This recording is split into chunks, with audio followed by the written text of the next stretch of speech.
Hyvin vadelmi. Mä lähdin iltakävelyyn ja mä ajattelin, että mä otan sut mukaan. Katsotaan, keskustellaan, ihmetellään, ratkaistaan.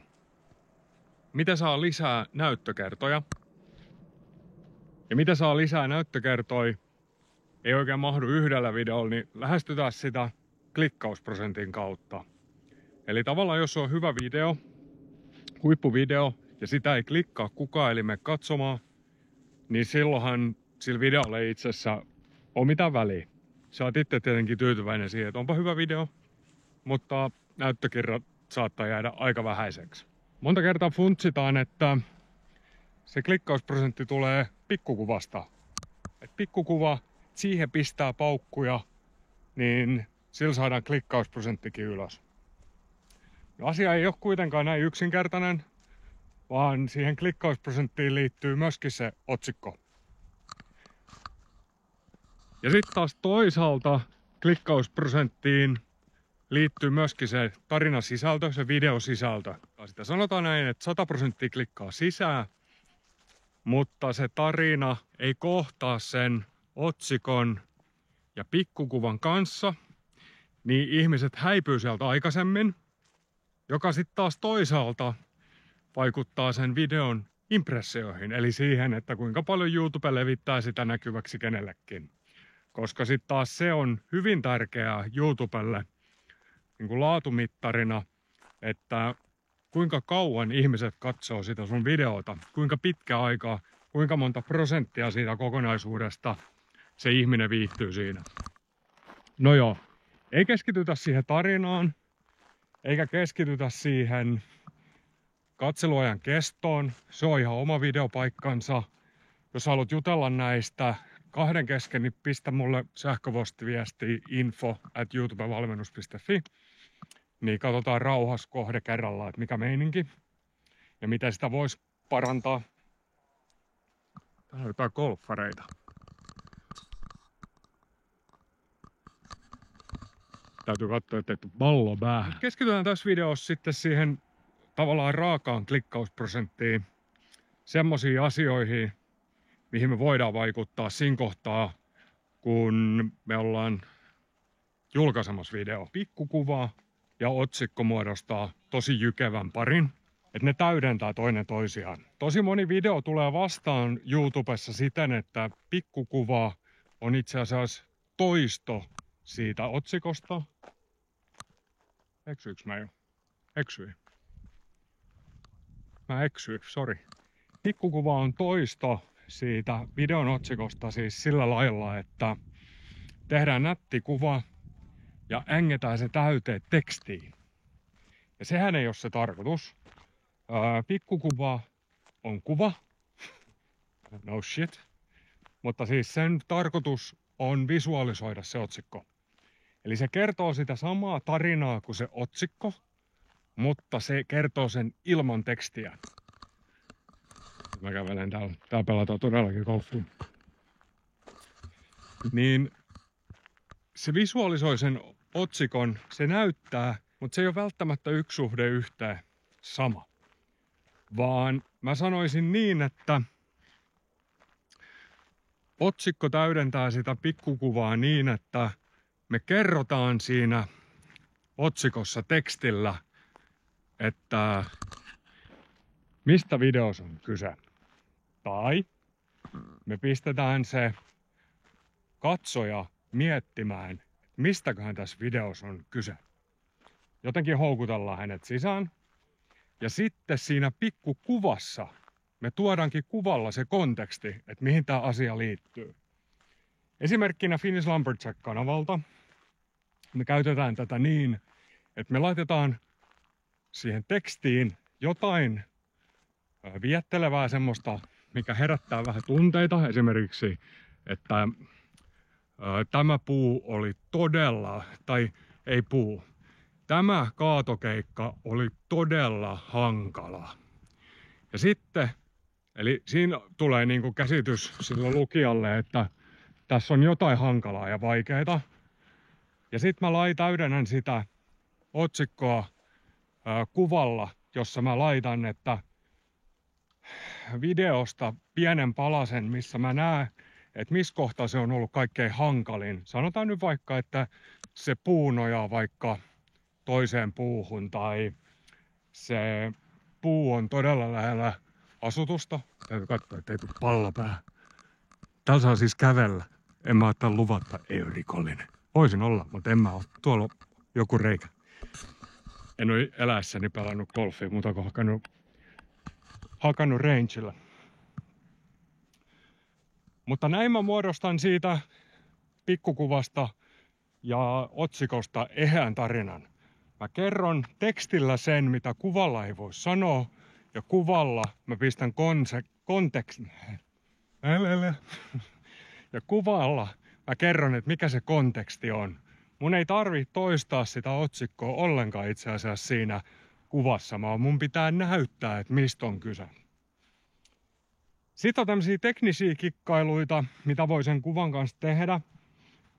Esimerkkinä tekninen kikkailu voisi olla, että korostetaan siitä kuvasta jotain asiaa, vaikka siinä kontekstissa olisi niin kuin, sanotaan vaikka, että tehtäisiin tämmöinen video, että tuonne Finnish Lumberjackilta taas otetaan sieltä esimerkkinä, että maailman pienin moottorisaha kaataa valtavan puun, niin sit mä voin ottaa sen pikkukuvan siitä moottorisahasta, ja vaikka niin, että se on sillä Finnish Lumberjackilla kädessä, se on siellä näkyy, että siellä ollaan niin kuin kaatohommissa, niin sitten mä voin joko ympyröidä sen pienen sahan tai jonkun, mikä osoittaa, että se on tosi pieni, vaikka että siinä on se laippa, on tosi lyhyt.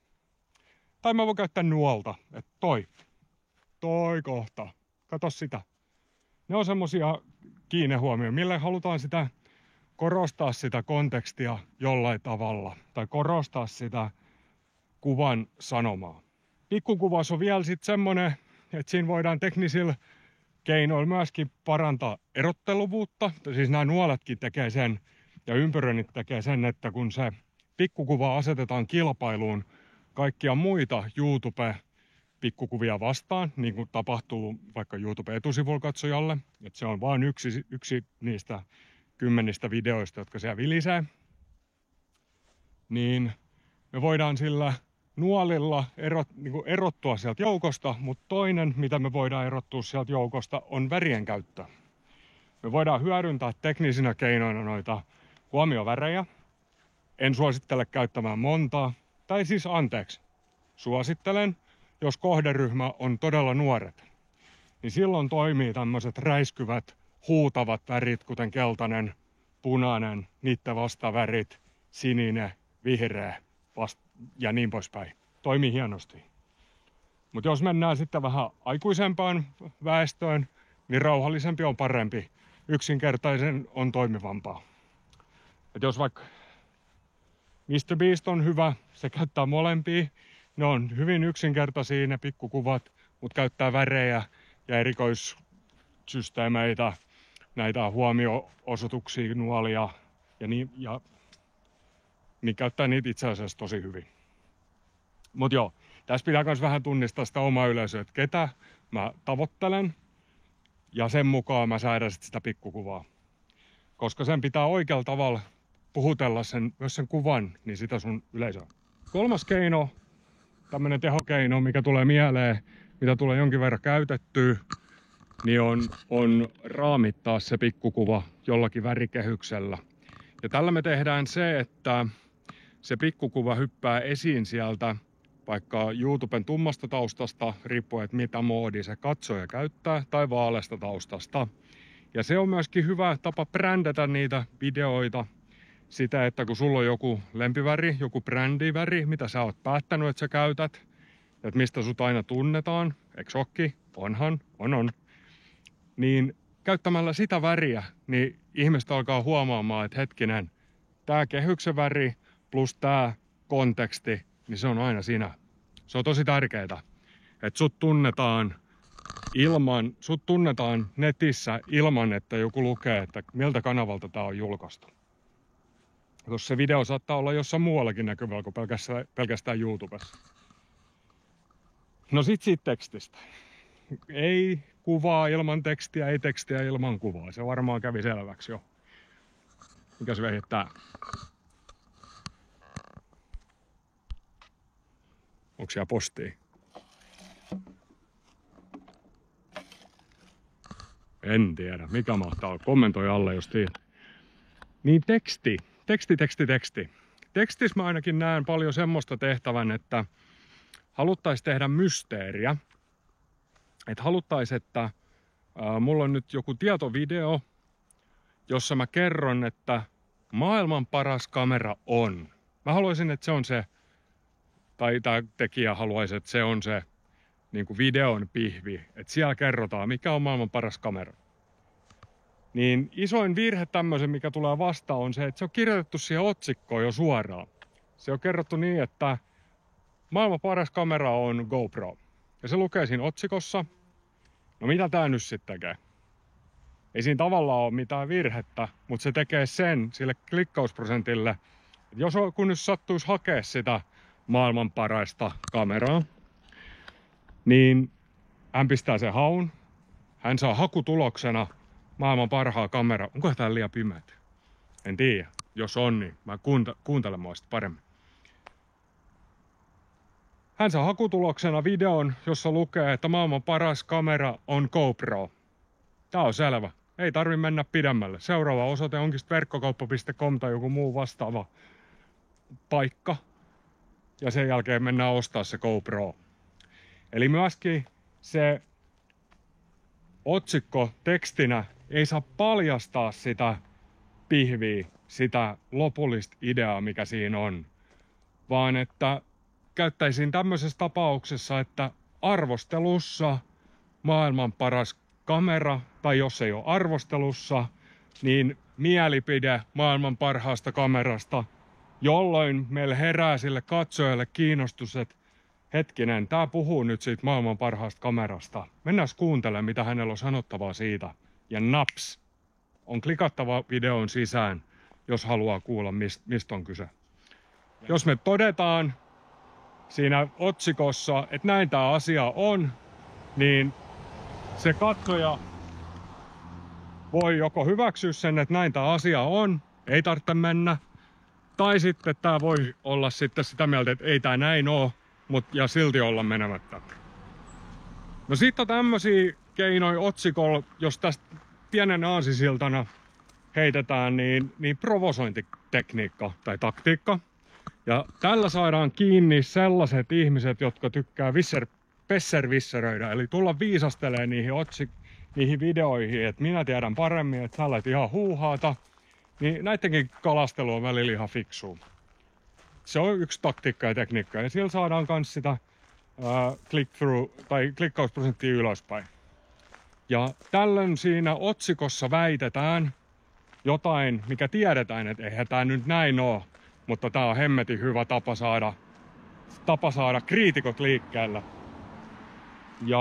Mutta silloin pitää myöskin muistaa, että se on tehty niille kriitikoille se video. Ja tää toimii hyvin esimerkiksi parodioissa, että kun lähdetään parodioimaan, että heitetään se ihminen sisään sen otsikon kanssa ja väitetään jotain vääräksi, ja sitten sen jälkeen siinä videossa jatketaan sitä tarinaa hetken verran, sitä otsikon tarinaa, ja sitten jossain kohtaa vedetään se täysin lekkeriksi ja osoitetaan se kaikille katsojille.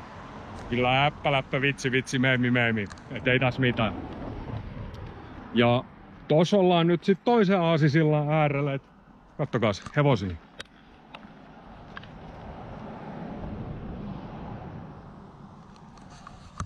Ollaan siis toisen aasisillan äärellä, joka on clickbaitti.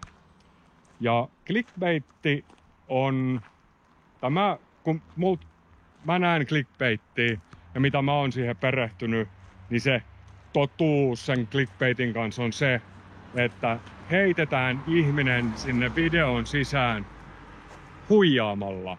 Eli luvataan asiaa A ja annetaan asiaa Ö. Se on clickbaittia. Se, että me tehdään siitä otsikosta ja kuvasta houkutteleva pienellä mysteerillä, pienellä tunteiden leikittelyllä, parodioinnilla, niin se ei ole vielä clickbaitti. Jos sä annat siinä lopuksi sen, mistä siinä on kyse. Clickbaitti tekee tekee sinulle ja sinun videollesi, mä yksinkertaista vähän, tekee sille huonon maineen. Ja huono maine ei menesty YouTubessa. Ei se tietenkään sua mihinkään suohon poljelle. Et sä jatka sitä paljon. Yksittäinen video on yksittäinen video, sillä ei voi mitään. Tai eikä tarvikkaan voida mitään, ei se mitään. Mutta se ei ole taktiikka, joka toimii pitkässä juoksussa, koska sut aletaan, tai kanava aletaan tuntemaan siitä, että tää on pelkkää clickbaitia, että on ihan bu. Samalla lailla kuin Temut ja muut Kiinakaupat aletaan tuntemaan nyt siinä, että joo, halpaa se on, mutta se on ihan krääsää ja mitä siellä sitten lopulta tekee. Muuta kuin availee paketteja säännöllisesti. Yksi isoimmista haasteista, minkä mä oon löytänyt suomen kielen kanssa on se, varsinkin tällä mun kanavalla, mulla on monimutkaisia videoita monimutkaisista asioista, joita ihmiset ei oikein hae. Tai jos hakee, niin niistä tulee vielä vaikeampia niistä otsikoista. Niin suomen kielellä on jotenkin tosi vaikea pitää ensinnäkin ne otsikot lyhyenä ja iskevänä. Ja sitten taas toisaalta niin suomen kielellä on välillä tosi vaikea ilmaista niitä asioita, varsinkin kun tehdään tällä YouTube-valmennusta, joka on siis pohjakielellä englanti ja ihan kaikkea ei ole käännetty suomeksi, niin sitten, että no kuinka moni käyttää sitä sanastoa, sit, minkä mä just valitsen siihen otsikkoon, niin se on välillä vähän hankalaa. Joten suomen kielellä pitää olla vähän tarkempi ja Google Trends luonnollisesti auttaa siihen, että auttaa tunnistamaan, että mitkä ne on ne hakutermit, mitä ihmiset käyttää, eli miten ihmiset kommunikoi sen Google-hakukoneen kanssa, niin se vähän auttaa ymmärtämään sitä. Mutta point being on se, että sen otsikon tarvitsisi myöskin olla lyhyt ja ytimekäs sitä, että se on vaikka 5 sanaa, se katsoja pääsee heti jyvälle, mitä sä yrität viestiä.